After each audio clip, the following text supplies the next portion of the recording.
Hello दोस्तों, welcome to my channel पढ़ लो UPSC. कैसे हैं आप लोग? आज का जो वीडियो है उसमें हम लोग बात करेंगे।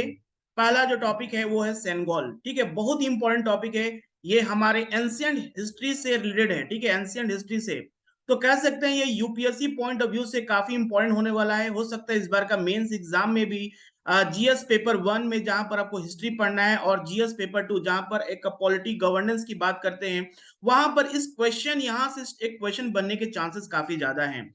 तो ये वीडियो उनके लिए काफी इंपॉर्टेंट है जो इस बार का मेंस देंगे और जिनका प्रीलिम्स अच्छा होगा, जिनका क्लियर हो जाएगा। तो जो मेंस देंगे वो इस टॉपिक को जरूर जरूर पढ़े अपने जीएस पॉइंट ऑफ व्यू से। ठीक है, तो ये पूरा का पूरा मामला चल क्या रहा है अभी का न्यूज में, ये काफी चल रहा है। ठीक है, ये है सेनेगल का मतलब होता है a symbol of transfer of power. ठीक है, इसका मतलब क्या है? Symbol of transfer of power. पहला चीज तो ये समझ ले, ये होता क्या है? सेनेगल का मतलब symbol of transfer of power. अब ये इमेज में आप देख रहे हैं जहां पर हमारे प्राइम मिनिस्टर इस एंगल को टेक ओवर कर रहे हैं।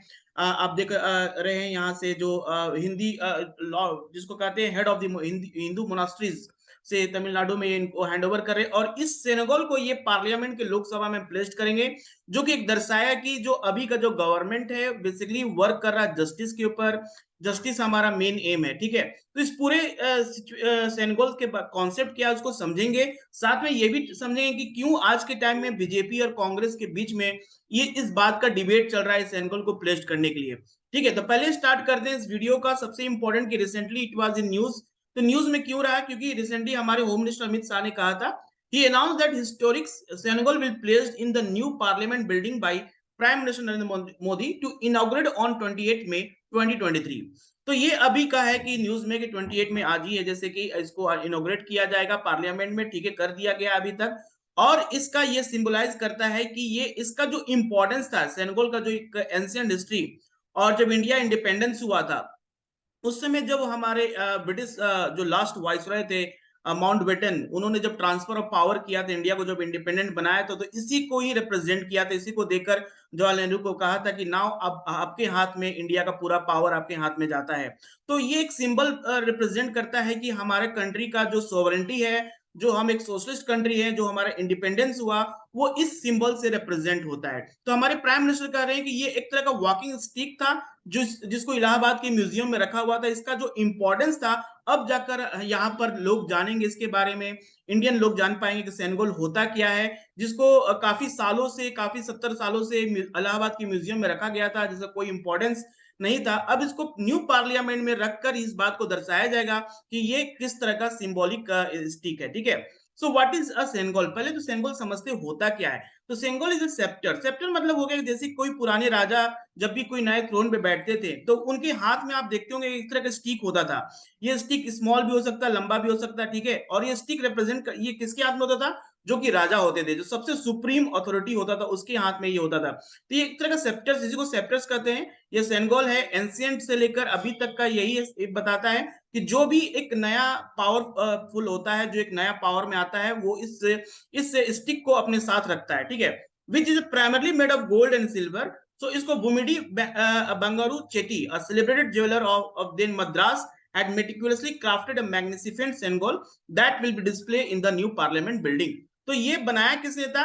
बुमिडी बंगारू चेटी, एक बहुत बड़े ज्वेलर थे मद्रास से, जो इसको बनाए थे। अब ये जाके न्यू पार्लियामेंट में इसको प्लेस किया जाएगा। ये 5 फुट टॉल होता है, add-on with majestic Nandi bull in its Pinnacle. तो अभी आप देख सकते हैं नंदी बुल जो होता है इसके टॉप पे, पिनाकल पे रखा गया है। ठीक है, ये क्या सिंबलाइज करता है? यही सिंबलाइज करता है एम्बॉडीमेंट ऑफ जस्टिस।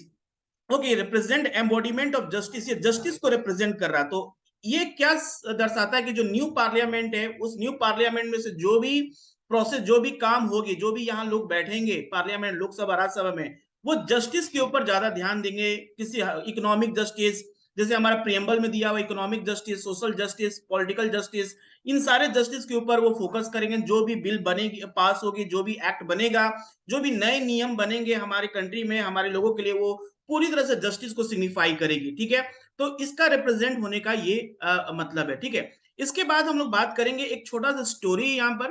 तो स्टोरी इस तरह से है कि जब इंडिया इंडिपेंडेंस हो रहा था, हमारे जो लास्ट वाइसरॉय थे ब्रिटिश, जो लॉर्ड माउंटबेटन थे, उन्होंने जवाहरलाल नेहरू से पूछा कि भाई ऐसा क्या चीज मैं आपको दूं जिससे कि ये सिंबलाइज करे कि ये आप अब ब्रिटिश इंडिया से ये पावर इंडियन के हाथ में जा रहा, that is transfer of power. तो उस समय जवाहरलाल नेहरू को उतना समझ में नहीं आया कि ऐसा क्या चीज दिया जाए, तो उन्होंने सी राजगोपालचारी से कंसल्ट किया, राजा जी जिनको फेमसली हम लोग जानते हैं, सी राजगोपालचारी से कंसल्ट किया और उनसे कहा कि ऐसा क्या हम लोग मतलब रिप्रेजेंट हो जिससे कि हम पावर हमारे हाथ में। तो सी राजगोपालचारी ने सेनेगल के बारे में बताया। Rajaji identified Chola model, Chola empire का जो इंपॉर्टेंट मॉडल था जहां पर transfer of power from one king to other was sanctified and blessed with high priest. तो उन्होंने कहा चोला डायनेस्टी में एक सिंबल था, एक तरह का वहां पर एक कह सकते हैं कि प्रथा था जिससे कि जो भी नए राजा बनता तो उनको ये सेनेगल दिया जाता ताकि वो एक ट्रांसफर ऑफ पावर, वही चीज भी ब्रिटिश हमारे हमारे हमारे हाथ में दे ताकि वो रिप्रेजेंट करेगा, it is a transfer of power. The symbol use was the hand over Sengol from one king to his successor at the time of 1947। यहाँ पर किसने बनाया था, तो इसका तिरुवदत्तु थुराई अधिनम, अधिनम होता है जो head of the Hindu monastery को कहते हैं, ठीक है। Adheenam is the head of the Hindu monastery create special Sengol, उस समय उन्होंने स्पेशल सेनेगल बनाया था 1947 में, जो कि ट्रांसफर किया था, जो कि पावर ट्रांसफर हुआ था, इंडिया के पास आया था पावर, जो कि रिप्रेजेंट करता है इंडिया एक सॉवरेन कंट्री बन गया था, सोशलिस्ट कंट्री बन गया था, जो कि हमारा जो फॉरेन पॉलिसी इंटरनल और एक्सटर्नल पॉलिसी जो भी है वो हम अपने से बनाएंगे without consulting any external authority. तो ये symbol of power, transfer of power दिखाता है। इसका जो रॉयल पावर इस एंशियंट हिस्ट्री में भी इसका इंपॉर्टेंट है। चोला डायनेस्टी में क्या था, Sengol played a crucial role for symbolic instrument for the transfer of power from one king to another. तो चोला डायनेस्टी से एंशियंट हिस्ट्री से रिलेटेड है।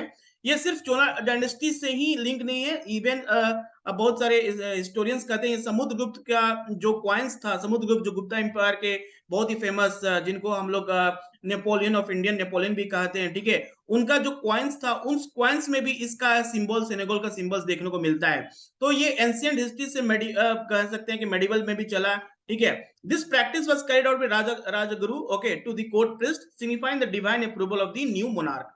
इसका स्पिरिचुअल अथॉरिटी भी ये भी है कि Indian culture kings and queens were not consider as the ultimate authority. जब तक इसके हाथ में ये ट्रांसफर नहीं होता तब तक वो अल्टीमेट अथॉरिटी उनको नहीं माना जाता था, वो एक राजा बनते नहीं थे। तो ये एक सिंबल था, एक तरह का ये पावर किसी वन हैंड से दूसरे हैंड में दिया जाता था। सेंगल सिंपलाइज द धर्म दंड, okay, this also in north India called धर्म दंड, was used to remind the monarch that the highest authority was धर्म, the ethical and spiritual order।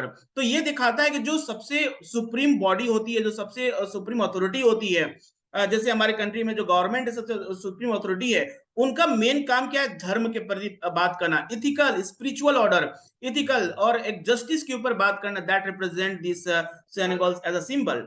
So during the coronation rituals, the priest would use the senegal to assert that dharma, not the king, held the ultimate power to punish। Okay, this is a धर्म, ये धर्म बताता है कि किसको क्या punishment मिलेगा, किसे क्या मतलब जो भी पनिशमेंट है या जो उसके धर्म के अकॉर्डिंग हम लोग सारे फैसला करते हैं। This is not about the king, अपनी मर्जी से नहीं करते, this is about the things given. तो हमारे यहाँ पर धर्म क्या, हमारा जो कॉन्स्टिट्यूशन है, ठीक है, हमारा जो कॉन्स्टिट्यूशन है उसके ऊपर, जो कॉन्स्टिट्यूशन के अकॉर्डिंग जो भी लॉ बनाए गए हैं, जो भी राइट्स दिए गए हैं हमारे लोगों को, उसके अकॉर्डिंग गवर्नमेंट अपना डिसीजन लेगी, अपनी मर्जी से गवर्नमेंट कुछ भी नहीं करेगी, ठीक है। तो प्रेजेंट डे सिग्निफिकेंस क्या है कि अभी का तो सिंबल यही है कि Sengol continue to hold relevance in the political symbolism of India. The recent decision of the Indian government to install the Sengol new parliament building underline its continued importance as a representation of India's ethical and spiritual governance. तो आपको पता है कि हमारे government क्या है कि maximum governance minimum government, वही इनका कहना है कि मैक्सिमम गवर्नेंस हो, मिनिमम गवर्नमेंट हो। So this is what symbolize the ethical, means government will take ethical decision, spiritual governance that is based on justice, and this seen as a reflection of the value of India places on dharma and the principle it stand for। तो India का जो governance है, जो हमारा काम करने का तरीका है, इट इज बेस्ड ऑन धर्म, ओके, जो एक एज राजा का जो धर्म होता है कि हमारे लोगों को सभी तरह की सुख सुविधाएं मिले, किसी तरह की परेशानी ना हो, हर तरह के जो एक्सटर्नल और इंटरनल थ्रेट है उनसे बचा कर रखे, वो सारा कुछ एक किंग के ऊपर डिपेंड करता है। तो ये पूरा स्टोरी है सेनेगल का, ठीक है। I hope this video help you to understand, okay, तो सेनेगल क्या है। अगर अच्छा लगे तो प्लीज सब्सक्राइब, ओके।